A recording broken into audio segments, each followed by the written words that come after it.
Hello everyone, myself Pawan and I welcome all of you to our beautiful channel Moral Mind। तो आज के इस lecture में हम पढ़ेंगे how to study physics properly. देखो बेटा, बहुत सारे बच्चों का डाउट था कि सर फिजिक्स को कैसे पढ़ा जाता है। आपने हमें ये तो बता दिया कि how to solve physics numericals, but अभी हमें डाउट है कि फिजिक्स को कैसे पढ़ते। मतलब बहुत सारे बच्चे हैं, बहुत सारे बिगिनर्स हैं जो मतलब इनका बेसिक उतना स्ट्रांग नहीं है, जो थोड़े बहुत मतलब जिनका जो एजुकेशन बैकवर्ड था वो उतना अच्छा नहीं था। मतलब उस टर्म से निकल के वो अभी अभी नीट जिन्होंने ज्वाइन किया है या फिर जेई ज्वाइन किया है, जो नीट क्लियर करना चाहते हैं और जो जेई क्लियर करना चाहते हैं, या फिर other competitive exams like NDA हो गया, अपना कुछ बोर्ड के सीईटी होते हैं, वो भी अगर उनको क्रैक करना है तो उनमें एक कॉमन सब्जेक्ट है। हर एक कॉम्पिटिटिव एग्जाम में एक कॉमन सब्जेक्ट है बेटा, वो है फिजिक्स। जो बच्चों को बहुत डिफिकल्ट लगता है, उन्हें लगता है कि सर फिजिक्स बहुत डिफिकल्ट है, बट बेटा जितना आपको ये सब्जेक्ट डिफिकल्ट लगता है इतना ये है नहीं।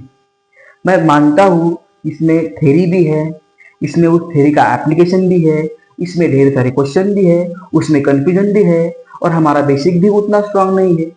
तो हम ऐसी कंडीशन में फिजिक्स में मतलब कम से कम 150 तक कैसे पहुंचे सर? हमारा टारगेट तो 180 नहीं है, क्योंकि हम उतना हमारा जो एजुकेशनल बैकग्राउंड है उतना स्ट्रांग नहीं है। क्योंकि हम अभी ये पॉसिबल नहीं कि हम फिर से जाके वो अपना बेसिक स्ट्रांग करें, ये वो करें, तो उतना तो हमारे पास टाइम ही नहीं है। क्योंकि 2 साल में हमें नीट क्रैक करनी है या फिर जेई क्रैक करनी है या फिर अदर कॉम्पिटेटिव एग्जाम क्रैक करनी है। तो हम ऑर्डिनरी बच्चे इसको कैसे क्रैक करें, कैसे सॉल्व करें? तो इसकी कुछ स्ट्रेटेजी होती है बेटा, बहुत सारे टीचर ने, आपकी रिस्पेक्ट टीचर ने आपको बताई होगी, और जिन बच्चों को नहीं बताई बेटा उनके लिए मैं हूं, डोंट वरी। देखो, मोस्ट ऑफ द स्टूडेंट मतलब 100 में से 90 स्टूडेंट जो है बेटा वो ऑर्डिनरी होते हैं। 10% जो होते हैं वो एक्स्ट्रा मल्टी टैलेंटेड होते हैं, जिन्हें कुछ ज्यादा बताने की जरूरत नहीं पड़ती, जो वन स्ट्रोक में समझ जाते हैं। और अगर टीचर ने उन्हें प्रॉपर नॉलेज नहीं भी दिया तो वो सेल्फ स्टडी करके उसे गेन करते। बट 90 पर जो स्टूडेंट होते हैं, फॉर एग्जाम्पल 100 में से 90 स्टूडेंट वो होते हैं ऑर्डिनरी, जिनको चीजें समझ में आती है। मतलब 90% चीजें उन्हें समझ में आती है और 10% उनका कंफ्यूजन रहता है। तो उस कंफ्यूजन की वजह से क्या होता है, उन्होंने जो 90% गेन किया है उसको वो अच्छी तरह से अप्लाई नहीं कर सकते। अगर उनकी डिफिकल्टीज को अगर हम थोड़े बहुत रिजॉल्व करें तो हो सकता है कि उनका जो इम्प्रोवाइजेशन है वो बहुत तेजी से हो जाए। तो उसी के लिए मैंने आपको बहुत डिफिकल्टीज आ रही थी कि sir how to solve physics numerical, तो मैंने उसके लिए आपको न्यूमेरिकल्स कैसे सॉल्व करते हैं फिजिक्स के ये भी बता दिया है। अभी बच्चों का एक और डाउट था कि sir how to study physics properly, तो ये भी डाउट मैं आज आपका क्लियर कर दूंगा और आपको मैं लेक्चर के लास्ट तक समझा दूंगा कि आप फिजिक्स में 150 मार्क्स विथ एवरेज नॉलेज कैसे गेन कर सकते हो। आराम से पढ़ेंगे अपन। तो मैं हमेशा की तरह आज भी कहता बेटा, जो अपना लेक्चर है वो बहुत इंपॉर्टेंट होने वाला है। तुम भी इंपॉर्टेंट हो बेटा, मैं भी इंपॉर्टेंट हूँ। हर एक के लाइफ में प्रॉब्लम को सॉल्व करना है, प्रॉब्लम्स को फेस करना है और आगे बढ़ना है। इसके अलावा हम कुछ नहीं कर सकते। क्योंकि अगर आप प्रॉब्लम से पीठ दिखा के भागोगे बेटा तो ऐसा मतलब आपको जब आप प्रॉब्लम्स को पीठ दिखा के भागोगे तो उसको कुछ मतलब नहीं रहेगा। प्रॉब्लम्स को हमें फेस करना पड़ता है और प्रॉब्लम्स को फेस करने के लिए हमें वहां पर उसके जगह पे खड़ा रहना पड़ता है। और आपको क्या करना पड़ेगा, लेक्चर को लास्ट तक देखना पड़ेगा, क्योंकि आप ही का फायदा है, आप ही का बेनिफिट है। ठीक है, तो आपको लेक्चर बहुत हेल्प करेगा फिजिक्स स्टडी करने में। तो लेक्चर इंपॉर्टेंट है। अगर अभी इधर उधर के थॉट्स आ रहे हो तो प्लीज थोड़ी देर के लिए उन्हें बाजू में रखो और पूरा फोकस जो है अपना बोर्ड पे रखो। चलो शुरू करते हैं। देखो, पहली बात क्या है, फिजिक्स में सिर्फ दो कंसेप्ट है बेटा, एक है थ्योरी और उस थ्योरी का एप्लीकेशन। मतलब आप फिजिक्स में एक चीज को पढ़ते हो जिसे हम थ्योरी कहते हैं और उस थ्योरी को आपको अप्लाई करना पड़ता है, बस इसके सिवा कुछ नहीं है। तो ये जो पूरी थ्योरी है ये चैप्टर में डिस्ट्रीब्यूट की गई है और चैप्टर में क्या है, चैप्टर में है टॉपिक्स। मान लो अपना 11 का फर्स्ट चैप्टर है, यहां पर मैं लिखता हूं units and measurement. Units and measurement, सिर्फ MEASUREMENTS ये भी लिखूंगा, डोंट वरी। मैं पहले सिर्फ MEA लिखने वाला था बट लिख दिया पूरा। ठीक है, मान लो अपने पास है चैप्टर 11 का first chapter units and measurement. ठीक है, तो यूनिट्स एंड मेजरमेंट में क्या है, हर एक चैप्टर में टॉपिक होते हैं। तो मान लो कि ज्यादा से ज्यादा कितने टॉपिक होते हैं एक चैप्टर में, 7 to 8 टॉपिक होते हैं। तो जब आप चैप्टर को पढ़ते हो तो आप क्या करो, उस चैप्टर के टॉपिक को पहले क्लियरली करो, क्योंकि चैप्टर जो है वो टॉपिक से ही बना हुआ है। तो आपको क्या करना पड़ेगा, आपको हर एक चैप्टर के हर एक टॉपिक को डिटेल में पढ़ना पड़ेगा। और डिटेल में कैसे पढ़ते हैं ये मैं तुम्हें बताऊंगा। देखो, जब तुम्हारे रिस्पेक्टेड टीचर तुम्हें ऑफलाइन क्लास में पढ़ाते या फिर ऑनलाइन क्लास में पढ़ाते, या फिर जब मैं तुम्हें ऑनलाइन क्लास में पढ़ाता हूँ, जैसे कि हम हर रोज पढ़ते हैं, तो देखो बेटा, जब मैं तुम्हें या फिर तुम्हारे रिस्पेक्टेड टीचर तुम्हें ऑनलाइन क्लास में पढ़ाते हैं, तब उस टॉपिक के जो इम्पोर्टेंट की पॉइंट होते हैं, मतलब अगर तुम्हें कोई टॉपिक पढ़ाया जा रहा है, तुम्हारा फर्स्ट काम होता है अपने नोट में उस टॉपिक के रिलेटेड इम्पोर्टेंट की पॉइंट अपने नोट्स में लिखना। इम्पोर्टेंट की पॉइंट्स रिलेटेड टू टॉपिक, उस टॉपिक में जितने भी इम्पोर्टेंट की पॉइंट्स है वो आपको आपके नोट्स में तभी उसी वक्त लिखने पड़ेंगे।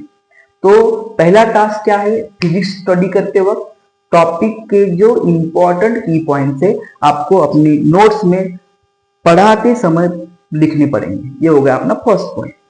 तो देखो, मान लो एक टॉपिक में फॉर एग्जांपल 5 की पॉइंट है, 6 की पॉइंट्स है, तो उन की पॉइंट्स को जब आप लिखोगे तब आप लिखना सिर्फ इसेंशियल नहीं है, जब आप उन पॉइंट्स को लिखोगे तो लिखने के बाद उनको आपको रिवाइज भी करना पड़ेगा। मतलब फॉर एग्जांपल अगर हम प्रेशर पढ़ रहे हैं, तो प्रेशर क्या है, फोर्स अपॉन एरिया। तो इसके की पॉइंट्स क्या होगा कि जब किसी पर्टिकुलर एरिया पे फोर्स पड़ता है तो तब हम उसे क्या कहते हैं, प्रेशर कहते हैं। मतलब उसकी डेफिनेशन हो गया पहला पॉइंट। दूसरा पॉइंट क्या है कि ये स्केलर क्वांटिटी है या वेक्टर क्वांटिटी है, तो ये एक स्केलर क्वांटिटी है, ये हो गया दूसरा पॉइंट। तीसरा पॉइंट क्या है, इसका एसआई है जो कि पास्कल है। फोर्थ पॉइंट क्या है, इसका डायमेंशन। तो आपको ऐसे की पॉइंट्स तैयार करने पड़ेंगे। जब आप प्रेशर के रिलेटेड कुछ की पॉइंट्स स्टडी करेंगे, मतलब लिखेंगे, तब रिवाइज करते वक्त उन की पॉइंट्स को आपको डिटेल में समझना पड़ेगा। तो जब आप उन्हें लिखोगे और रिवाइज करोगे, तो रिवाइज करने के बाद आपकी जो उस टॉपिक के रिलेटेड थ्योरी है वो आपकी पूरी की पूरी क्लियर हो चुकी है। ये हो गया अपना फर्स्ट रूल। आई होप तुम्हें फर्स्ट रूल समझ में आ चुका होगा। अब अभी देखो क्या करना है तुम्हें। ये हो गया अपना फर्स्ट पॉइंट। सेकंड पॉइंट क्या है बेटा, तुम्हें उस टॉपिक के रिलेटेड एटलीस्ट 30 न्यूमेरिकल सॉल्व करने पड़ेंगे। At least 30 important question, 30 important numericals. ये दूसरा पॉइंट है और मोस्ट इंपॉर्टेंट पॉइंट है। बस दो तीन पॉइंट है, ज्यादा पॉइंट नहीं है, ठीक है। ज्यादा फिर तुम्हें मेहनत करनी पड़ेगी। देखो, ये हो गया अपना टॉपिक तुमने कैसे पढ़ा, टॉपिक तुमने क्या किया, जब तुम टॉपिक कर रहे हो तो तब तुमने क्या किया, तुमने इंपॉर्टेंट की पॉइंट्स को राइट डाउन किया और उन इंपॉर्टेंट की पॉइंट्स को रिवाइज किया मतलब क्या, उन्हें फिर से तुमने डिटेल में पढ़ा। उसके रिलेटेड जो इंफॉर्मेशन है, उसके रिलेटेड जो नॉलेज है, वो तुमने गैदर कर कलेक्ट किया। अब क्या करो, उस टॉपिक के रिलेटेड ज्यादा नहीं, सिर्फ और सिर्फ एटलीस्ट 30 इंपॉर्टेंट न्यूमेरिकल सॉल्व करो। कितने सॉल्व करने हैं तुम्हें, 30। जो टॉपर बच्चे हैं आराम से 30 एमसीक्यू सॉल्व कर देंगे, या फिर आराम से 30 जो इंपॉर्टेंट न्यूमेरिकल थे उनसे हो जाएंगे। बट जो तुम्हारे जैसे, मेरे जैसे, जो मैं भी एवरेज बच्चा था, मैं कोई टॉपर थोड़ी था, तो जब तुम क्वेश्चन करोगे तो उन इंपॉर्टेंट न्यूमेरिकल्स को क्या करो बेटा, शुरुआत में तुम्हें 30 इंपॉर्टेंट न्यूमेरिकल्स वन स्ट्रोक में तुम सॉल्व नहीं कर सकोगे, क्योंकि डिफिकल्टीज है हमारे पास हमारा बेस इतना स्ट्रांग नहीं है। तो क्या करो, 30 इंपॉर्टेंट न्यूमेरिकल्स में अगर तुम्हें 10 इंपॉर्टेंट न्यूमेरिकल्स भी अगर आ गए, इसका मतलब तुम्हारा 90% वर्क हो गया। तो जब तुम 30 इंपॉर्टेंट न्यूमेरिकल्स उस रेफरेंस बुक से कर रहे हो, तब उस केस में क्या करो, जो तुम्हारे क्वेश्चन चूक गए, जो तुम्हारे क्वेश्चन रॉन्ग हो गए, उनका सॉल्यूशन भी उसके पीछे दिया होता है। तो उन सॉल्यूशन को देखो, उनको एक बार देख के लिखो। सॉल्यूशन जो तुम्हें उस बुक में दिए गए हैं, रेफरेंस बुक में, तो उसके जो सॉल्यूशंस है, उन सॉल्यूशन को देख के लिखो एक बार में, और दूसरी बार में उन्हें बिना देखे देखो। तो अगर तुम इस तरह से एटलीस्ट एक टॉपिक के 30 एमसीक्यू करोगे बेटा, तो तुम्हें उस टॉपिक में कभी भी कोई भी प्रॉब्लम नहीं आएगा। तुम आराम से उस टॉपिक को स्टडी कर सकोगे, ठीक है। आई होप तुम्हें दूसरा पॉइंट भी समझ में आ चुका होगा। पहला पॉइंट है इंपॉर्टेंट की पॉइंट्स, दूसरा पॉइंट है 30 करो, ज्यादा मत करो। कितने करने हैं हमें, सिर्फ 30 इंपॉर्टेंट न्यूमेरिकल्स। और न्यूमेरिकल्स कैसे करने हैं, जो न्यूमेरिकल्स तुम्हें वन स्ट्रोक में आए उनको तुम बाजू में रखो, और जो तुम्हें नहीं आए उनको, उनका जो सोल्यूशन है उसको पहले समझो और उसको देख के एक बार लिखो। मतलब जो 20 एमसीक्यू तुम्हारे मतलब 30 में से 10 एमसीक्यू बराबर आए उन्हें बाजू में रखो, और जो 20 एमसीक्यू बचे और उसका हर एक का सोल्यूशन देखो, उसे समझो और उसको देख के लिखो। फिर उसके बाद उन 20 एमसीक्यू को बिना देखे लिखो। इस तरह से तुम्हारे वो 30 इंपॉर्टेंट न्यूमेरिकल जो है उसमें से 20 पीवाईक्यू रहेंगे और 20 उनके रिलेटेड रहेंगे। तो ये हो गए तुम्हारे 30 इंपॉर्टेंट न्यूमेरिकल्स। अभी देखो न्यूमेरिकल्स क्यों करने हैं। न्यूमेरिकल्स जो इंपॉर्टेंट न्यूमेरिकल्स जब तुम करते हो तो इंपॉर्टेंट न्यूमेरिकल्स तुम्हें एक बात सिखाती है, वो ये सिखाती है कि एग्जाम तुम्हें न्यूमेरिकल्स के थ्रू क्या पोटेंशियल मतलब क्या पोटेंशियल तुम्हारा चेक करती है। जब तुम इंपॉर्टेंट टफ न्यूमेरिकल स्टडी करोगे तो तुम्हें पता चलेगा कि इस एग्जाम की लेवल क्या है। मतलब अगर तुम नीट कर रहे हो, जेई कर रहे हो, तो उस लेवल के क्वेश्चन करो, और उस लेवल के क्वेश्चन जब तुम करोगे तब तुम्हें पता चलेगा कि ये एग्जाम हमसे मतलब क्या चाहती है, कि मैं कैसा बनूं इसे सॉल्व करने के लिए, या फिर इस एग्जाम की रिक्वायरमेंट क्या है, वो तुम्हें वो 30 इंपॉर्टेंट न्यूमेरिकल्स बता देंगे। बस इतना ही तुम्हारा स्ट्रेटेजी था। तुम्हें क्या करना पड़ेगा, पहले इंपॉर्टेंट की पॉइंट्स लिखने पड़ेंगे, उसके बाद सिर्फ 30 इंपॉर्टेंट न्यूमेरिकल्स करने पड़ेंगे कुछ इस तरह।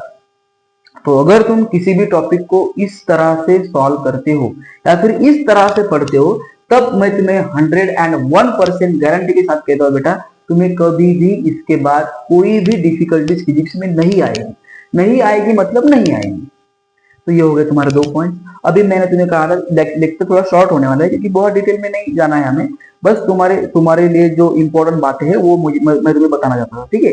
तो इसके बाद मैंने तुम्हें ये कहा था कि तुम्हें 150 कैसे स्कोर करना है, तो वो भी मैं तुम्हें 150 स्कोर करके बताऊंगा, मतलब उसकी स्ट्रेटेजी क्या है वो भी बताऊंगा। बट बेटा तुम्हें इसे स्ट्रिक्टली फॉलो करना पड़ेगा। अगर तुम इसे स्ट्रिक्टली फॉलो नहीं करोगे तो तुम्हारा रिजल्ट कभी भी नहीं आएगा, ठीक है। तो देखो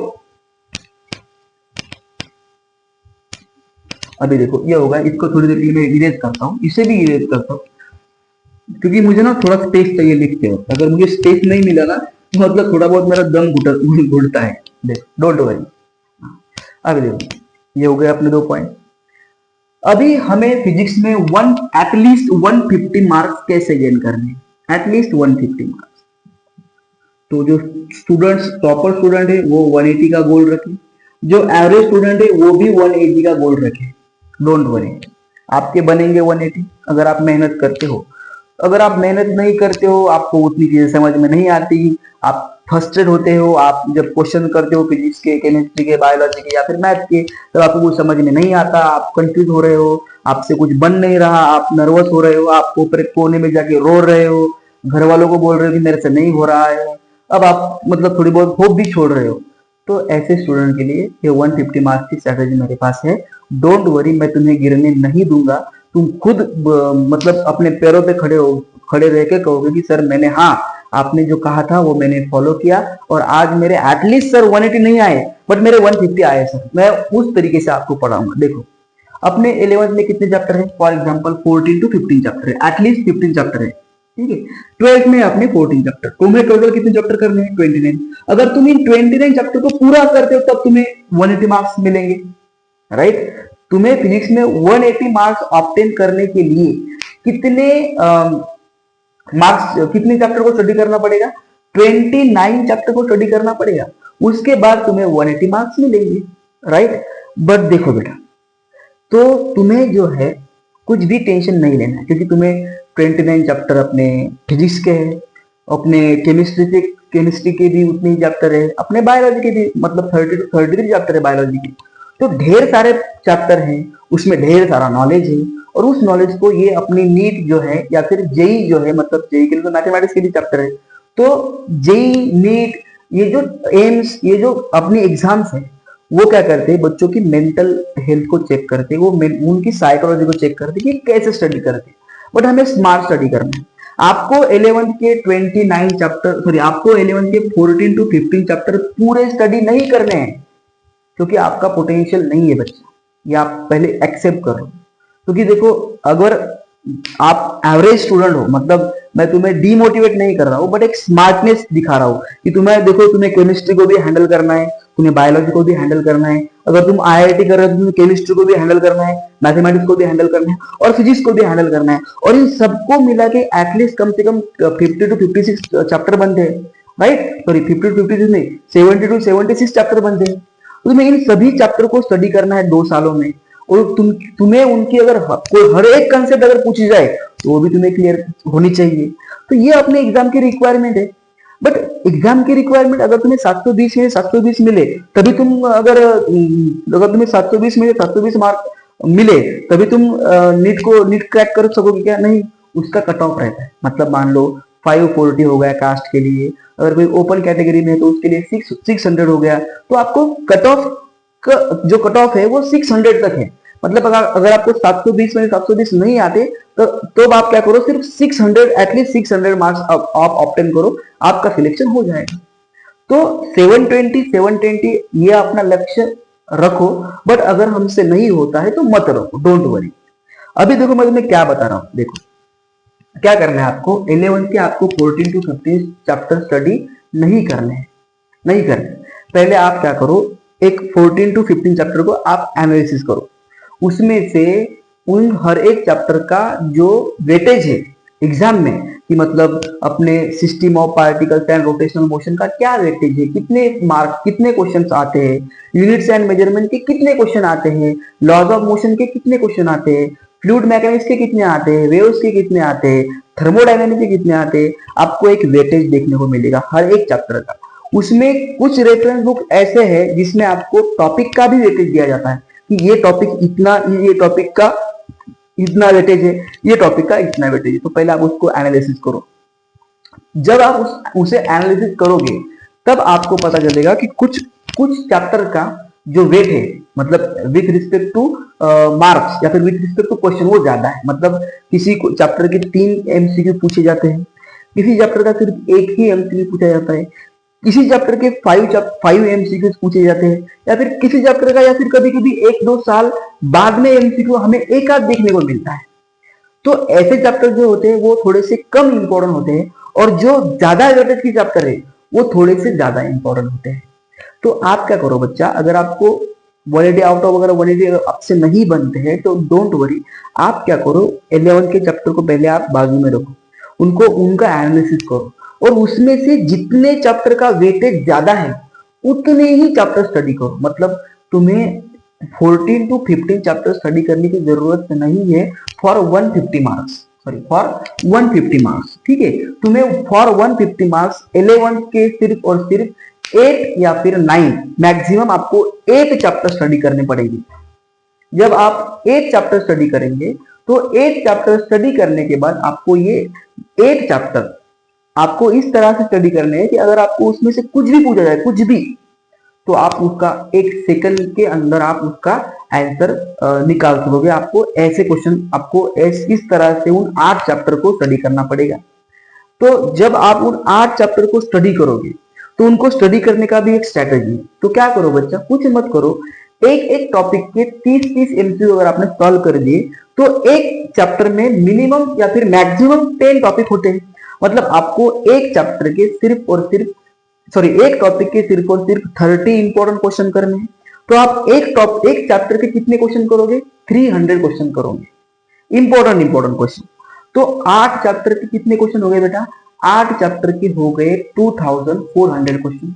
तो अगर आप 30 क्वेश्चन पर डे करते हो, ठीक है, तो 30 क्वेश्चन अगर आप पर डे करते हो तो आपको 2400 एमसीक्यूज करने के लिए मान लो फॉर एग्जांपल 80 डेज लगेंगे। तो हम मोटा पकड़ेंगे कि हमें 3 महीने में सिर्फ और सिर्फ 2400 एमसीक्यू क्रैक करने। तो आपका पूरा जो है 11 का सिलेबस, जो एक चैप्टर आप करने वाले हो, वो आपका सिर्फ और सिर्फ 3 महीने के अंदर आप क्लियर करोगे, सिर्फ और सिर्फ 3 मंथ के अंदर। अगर आप, और इस 3 मंथ के आपको कितने एमसीक्यू स्टडी करने हैं? सिर्फ और सिर्फ 2400 एमसीक्यू। हर डेली आपको एक टॉपिक के 30 इंपॉर्टेंट क्वेश्चन, जैसे मैंने कहा था वैसे करोगे तो आपके एक चैप्टर के 300 एमसीक्यू बनेंगे, 8 चैप्टर के 2400 एमसीक्यू बनेंगे। और 2400 अगर आप पर डे के 30 भी पकड़ोगे फॉर एग्जांपल, तो आपको मैक्सिमम 3 मंथ के अंदर छुट्टियां पकड़ के मतलब कह रहा हूं मैं कि 3 महीने के अंदर आपके 2400 एमसीक्यू 8 चैप्टर के आपके हो चुके होंगे। बट आपको डेली करने पड़ेंगे, डेली आपको 30 एमसीक्यूज की जैसे मैंने कहा है वैसी प्रैक्टिस करनी पड़ेगी। तो आपका जो 11th का 8 चैप्टर का जो आपका टॉपिक है वो सिर्फ आपका 3 महीने के अंदर हो जाएगा। ठीक है, ये हो गई पहली बात।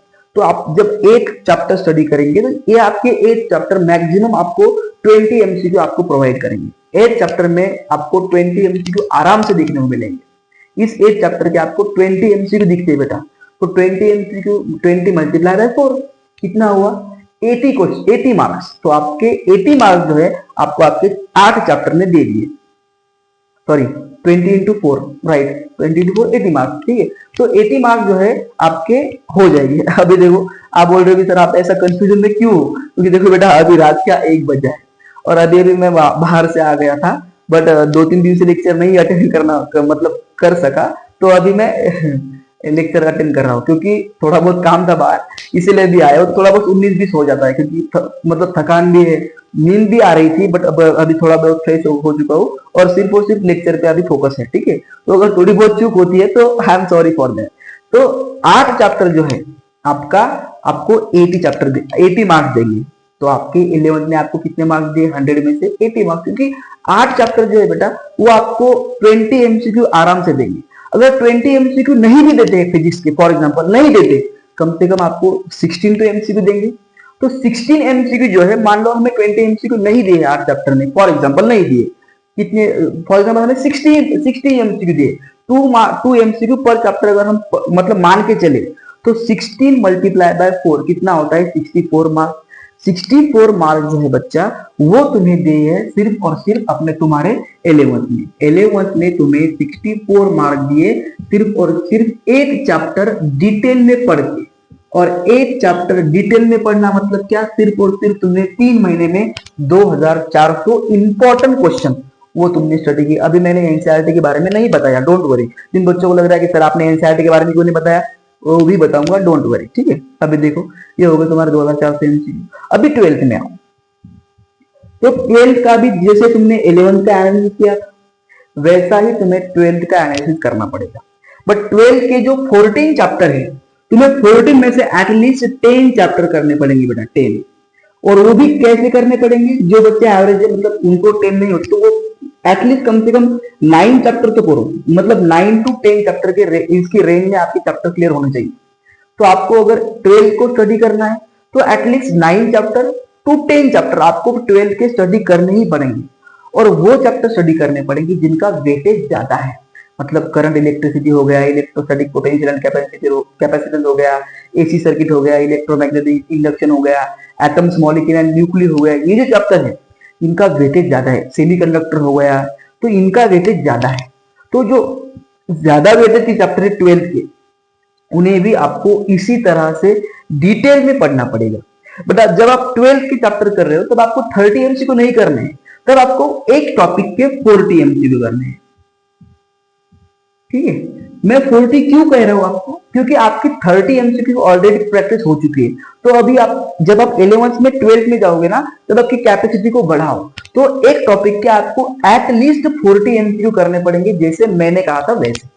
तो एक टॉपिक के एक चैप्टर में 10 टॉपिक होते हैं फॉर एग्जांपल, तो एक चैप्टर के आपको 400 एमसीक्यू करने पड़ेंगे डेली, मतलब एक चैप्टर के। तो जब आप 400 एमसीक्यू करेंगे तो 10 चैप्टर के कितने एमसीक्यू होंगे बेटा 4000। तो आप 12 के कितने एमसीक्यू कर रहे हो 4000। मान लो हमने एक पर डे में 30 एमसीक्यू किए, तो एक महीने में कितने हो गए 900 एमसीक्यू। तो 5 महीने में कितने हो गए हमारे 4500। तो हम क्या करेंगे, मोटा मोटा समझेंगे कि हमें 4000 एमसीक्यू कंप्लीट करने के लिए 5 महीने लेंगे। तो आपका 11 का फिजिक्स और 12 का फिजिक्स आपने सिर्फ और सिर्फ 3 महीने और 5 महीने 8 महीने में आपका पूरा का पूरा जो बेसिक है अप टू 150 मार्क्स, ये आपका 8 महीने में हो जाएगा। कितने महीने में हो जाएगा बेटा 8 महीने में।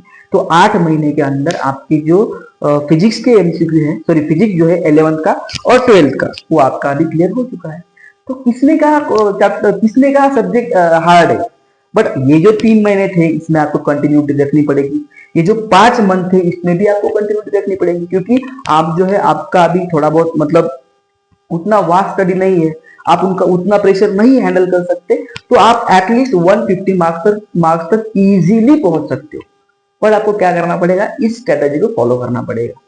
जब आप इस स्ट्रेटेजी को फॉलो करोगे, देखो बेटा आपको जो 8 चैप्टर है आपको 64 मार्क्स देंगे, और ये जो 10 चैप्टर है वो एटलीस्ट आपको 20 टू 24 मार्क्स, 20 टू 24 एमसीक्यू आराम से प्रोवाइड करेंगे। तो 22 एमसीक्यू मतलब क्या, 88 मार्क्स। तो ये हो गए अपने 88 मार्क्स फॉर एग्जांपल, और ये हो गए अपने 64 मार्क्स, 8 और 4 12, ये आ गए 1 और ये हो गए 15, 152 मार्क्स आप इस स्ट्रेटेजी से अचीव कर सकते हैं। ठीक है, तो ये हो गया आपके 11 के चैप्टर, और ये हो गया आपके 12 के चैप्टर। अभी बच्चों को लग रहा होगा सर हम कैसे एनालिसिस करें, डोंट वरी, उसको कैसे, कितने चैप्टर, कौन से चैप्टर को कितना वेटेज है, कैसे तुम उस चैप्टर को स्टडी करोगे, इसके लिए भी मैं एक लेक्चर आराम से तैयार करूंगा जब मुझे वक्त मिलेगा उस वक्त।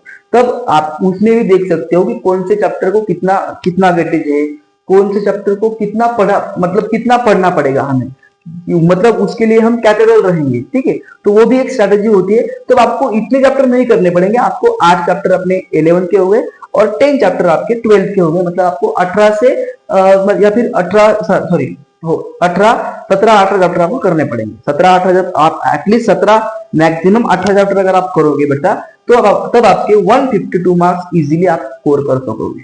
तो आपको अभी 29 चैप्टर नहीं करने हैं, आपको सिर्फ और सिर्फ 18 चैप्टर करने हैं, और ये 18 चैप्टर आपको जो है 152 मार्क्स देंगे। ठीक है, तो इसी स्ट्रेटेजी के साथ आप फिजिक्स में आराम से 140 टू 150 के बीच में आ सकते हैं। तब आपको फिजिक्स जो है इस तरह से अगर आप पढ़ोगे, तब आपका आराम से इतना स्कोर आ जाएगा। और जिन बच्चों का बहुत बड़ा विजन है, उनको लगता है कि सर हमें आउट ऑफ 180 चाहिए, तो आप 180 आउट ऑफ 180 स्कोर कर सकते हो, उसमें कोई बड़ी बात नहीं है। बट पहले क्या होता है बेटा, किसी भी टॉपिक को अगर तुम पढ़ रहे हो, तो पहले वो टॉपिक तुम्हें कहना क्या चाहता है, वो टॉपिक तुम्हें क्या कह रहा है, उसे समझो, नॉलेज गेन करो। क्योंकि जितना तुम नॉलेज गेन करोगे बेटा, उतनी चीजें तुम्हारे लिए आसान हो जाएगी। मान लो अपने पास वही मोमेंटम एक टॉपिक है, या फिर एक मोमेंटम एक टर्म है, तो जब तुम मोमेंटम को पढ़ रहे हो तो ऐसा मत पढ़ोगे P इज इक्वल टू, आपको momentum is equal to, momentum is the product of mass and velocity, हो गया मोमेंटम। ऐसा नहीं होता। मोमेंटम क्या है, अगर तुम इसे समझ नहीं पाओगे तो तुम मोमेंटम के रिलेटेड क्वेश्चन को फील कैसे करोगे। रट्टा मत मारो, उसे समझो कि ये हमें क्या कहना चाहता है। तो मोमेंटम हमें क्या कहना चाहता है बच्चा, मोमेंटम हमें ये कहना चाहता है कि momentum is the motion presented in that object, उस ऑब्जेक्ट में कितना मोशन है, ये जो हमें क्वांटिटी कहती है, उस क्वांटिटी को हम मोमेंटम कहते हैं। मान लो डिफॉर्मिंग फोर्स है, तो डिफॉर्मिंग फोर्स क्या है, एक ऐसा फोर्स है जो ऑब्जेक्ट की साइज एंड शेप को चेंज करता है। न्यूटन के सेकंड लॉ ने क्या कहा था कि force is directly proportional to rate of change of momentum with respect to time. इसका मतलब क्या, अगर किसी ऑब्जेक्ट की मोमेंटम चेंज हो रही है तो वो अपने आप चेंज नहीं हो रही है, वो फोर्स की वजह से चेंज हो रही है। तो जो फिजिकल क्वांटिटी किसी भी ऑब्जेक्ट की मोमेंटम को चेंज करती है, तो उस फिजिकल क्वांटिटी को हम फोर्स कहते हैं। तो जब आप ऐसी चीजों को फील लेके पढ़ोगे, तब आपको वो चीजें आराम से आसान हो जाएगी। अभी रही अपनी एनसीईआरटी की बात, तो एनसीईआरटी के सॉल्व एग्जांपल और अनसॉल्व एग्जांपल आपको छोड़ने नहीं है। एनसीईआरटी की समरी आपको पूरी की पूरी याद रखनी है, उसके बाद आपको कोई भी डिफिकल्टी नहीं आएगी। और रही बात आपके कैलकुलेशन की, तो कैलकुलेशन के लिए बच्चा आपको जो है तो एटलीस्ट 20 तक टेबल आपको याद आने चाहिए।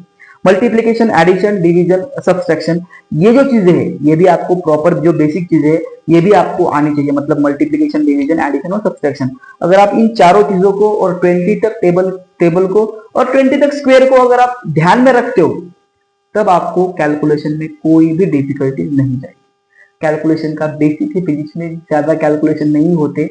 इंटीग्रेशन, डेरिवेशन कंप्लीट करो और मल्टीप्लिकेशन, एडिशन, सब्सट्रैक्शन और डिवीजन, ठीक है, अगर ये 4 चीजें आपको आती है, तब आप कोई भी कैलकुलेशन इजीली कर सकते हो। मानना जानते हो बेटा, जब तुम स्टार्ट करोगे तब तुम्हारा कंटिन्यूटी नहीं रहेगा, तुम्हें बहुत सारी डिफिकल्टीज आएंगी, आती है, तुम्हें भी आती आएंगी, मुझे भी बहुत सारी डिफिकल्टीज आई थी। बट कैसा होता है बेटा, अगर हम डिफिकल्टीज पर ही फोकस करें और नर्वस होकर कहीं साइड में बैठ जाए और उसको छोड़ दे बेटा, तो उससे हम सिलेक्ट नहीं हो पाएंगे।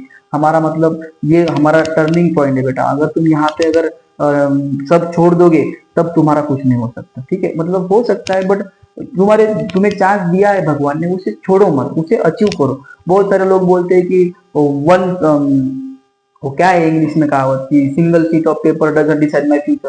What is this? अगर आपको यूपीएससी क्लियर करनी है तो आपको वो सिंगल शीट ही काम करेंगे ना बेटा। अगर आपको नीट क्लियर करनी है तो आपको 720 में से एटलीस्ट 600 मार्क्स तो लाने पड़ेंगे अगर आपको डॉक्टर बनना है तो। अगर अगर आपको फॉर एग्जाम्पल डॉक्टर बनना है मान लो, और डॉक्टर बनने के तुमने तुमने 720 मार्क की नीट की एग्जाम दे दी और तुम्हें मार्क्स आ गए 20, तो वो सिंगल शीट तुम्हारा फ्यूचर डिसाइड नहीं करेगी और कौन करेगा? तुम्हें 20 मार्क्स में कौन एडमिशन देगा किसी कॉलेज में? अगर तुम्हें गवर्नमेंट कॉलेज में सिलेक्ट होना तो क्या करना पड़ेगा? तुम्हें एटलीस्ट 625 मार्क्स ऑब्टेन करने पड़ेंगे अगर तुम ओपन कैटेगरी में हो तो वही सिंगल शीट ऑफ पेपर तुम्हारा फ्यूचर डिसाइड कर रही है। किसने कहा है कि single sheet of paper doesn't decide my future? अगर तुम्हें यूपीएससी क्रैक करनी है तो तुम्हें एग्जाम देनी पड़ेगी, और उस एग्जाम की अगर तुम्हें अगर तुम उस जो उसका प्रोजेक्टेड स्कोर होता है, अगर तुम उस प्रोजेक्टेड स्कोर तक नहीं पहुंचोगे तब तुम्हें कौन बनाएगा कलेक्टर?